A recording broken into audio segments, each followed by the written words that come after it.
2부에서 라크의 위상이 높아지기 시작한 건 라크가 네이티브 원이라는 설정이 밝혀지면서부터입니다.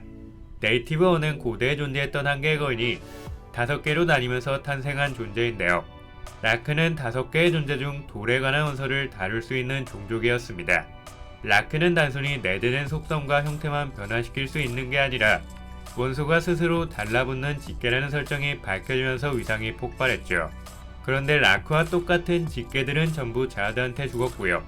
어떻게 라크만 살아남을 수 있었는지에 대한 떡밥은 아직 밝혀지지 않았으니까 이 부분도 주목하면서 보면 좋을 것 같습니다.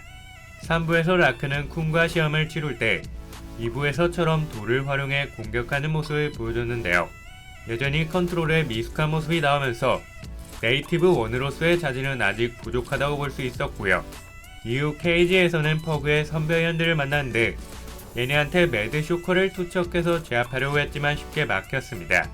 참고로 매드 쇼커를 막은 퍼그의 선배위원은 3부에서 새롭게 등장한 캐릭터로 아직 정체가 공개되진 않았습니다.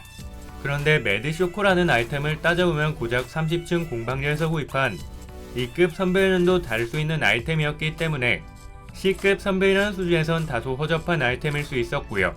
그래서 이걸로 라크의 창직의 능력도 허접하다고 평가하기엔 무리가 있었습니다. 이후 라크는 랭커 벤티와 잠깐 싸웠는데요. 라크가 돌을 활용해서 공격했지만 먹히지 않으면서 확실히 네이티브 1의 능력은 좀 애매한 모습을 보여줬고요. 랭커의 공격은 한번 피하면서 라크의 직감은 건재한 모습을 보여줬습니다. 예전에 라크의 직감은 아리의 이니에타의 대결로 입증됐는데요. 라크는 사각이 없는 아리의 검술에 많이 굴렸지만 감으로 검을 어느정도 피하는 모습을 보여줬습니다. 그래서 라크의 직감은 10강원급이라고 보면 되는데요. 아리의 검술을 완벽하게 이겨내지 못했으니까 아리의 가문급은 아니라고 평가할 수 있었습니다. 아무튼 이렇게 라크의 기본 능력과 네이티브 능력, 매드 쇼크를 활용한 창직의 능력이 애매해지면서 작가님은 라크한테 고대중들이 사용했던 창을 선물해주고 싶었던 것 같습니다. 루에문이 투척한 고대중의 창을 시동시키지 않았는데도 하랭커 베르드둠을 위협할 정도로 강한 위력을 뽐내는데요. 루에문이 투척한 뒤로 이 창은 에반켈에 의해 발견했는데 에반켈은 이걸 캐렐람한테 날렸습니다. 이때도 창은 시동되지 않은 상태였는데요. 상위권 하랭커로 추정되는 캐렐람한테 심한 데미지를 입힐 정도로 위력이 강력했습니다. 그래서 만약 라크가 이 창을 제대로 다룰 수 있게 된다면 라크는 충분히 하랭커들도 위협할 만한 위상을 확보하게 되는 건데요. 밤이 집중형 흰수 제어스를 활용해서 둠을 공격했지만 둠의 폭주를 막아서기 버거워할 때 라크의 창직이로서의 진가가 발휘됐습니다. 라크는 랭커인 루에문도 투척하기 힘들어했던 고대종들이 사용했던 창을 굉장히 쉽게 날리는 모습을 보여줬고요. 밤도 이 위력에 버거워했을 뿐만 아니라 하랭커 베르드 둠의 폭주도 어느정도 막아섰습니다. 그런데 작가님에 따르면 이것도 아직 시동된 상태가 아니라고 하고요.